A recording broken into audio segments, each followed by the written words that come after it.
ایک یہودی لڑکا رسول اکرم نور مجسم صلی اللہ علیہ وسلم کی خدمت کیا کرتا تھا۔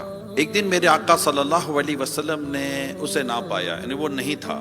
تو آپ نے دریافت کیا کہ وہ لڑکا کہاں ہے، تو بتایا گیا کہ وہ تو سخت بیمار ہے اور عالم سکرات میں ہے۔ یہ سن کر رحمت للعالمین صلی اللہ تعالی علیہ وآلہ وسلم اس کی عیادت کے لیے اس کے گھر تشریف لے گئے۔ قربان جاؤں میرے آقا کی دین کی محبت اور اس محبت پر کہ کوئی بھی جہنم میں نہ جائے، سب جنت میں چلے جائیں۔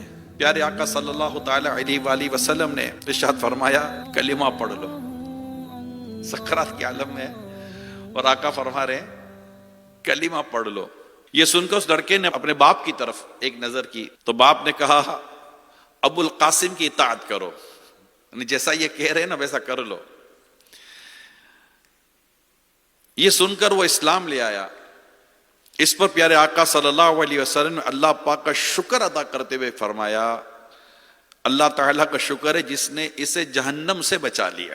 مسند امام اعظم کی روایت میں ہے کہ آقا دو جہاں صلی اللہ علیہ وسلم نے فرمایا اللہ کا شکر ہے جس نے میرے ذریعے ایک انسان کو جہنم سے بچا لیا۔ میرے پیارے اسلامی بھائیوں، آقا دو جہاں صلی اللہ تعالی علیہ وآلہ وسلم کی حدیث میں ایک فرد کی اہمیت کو بیان کیا گیا ہے، سنگل پرسن، کہ وہ بھی ایمان کی سلامتی کے ساتھ، ایمان کے ساتھ دنیا سے رخصت ہو جائے۔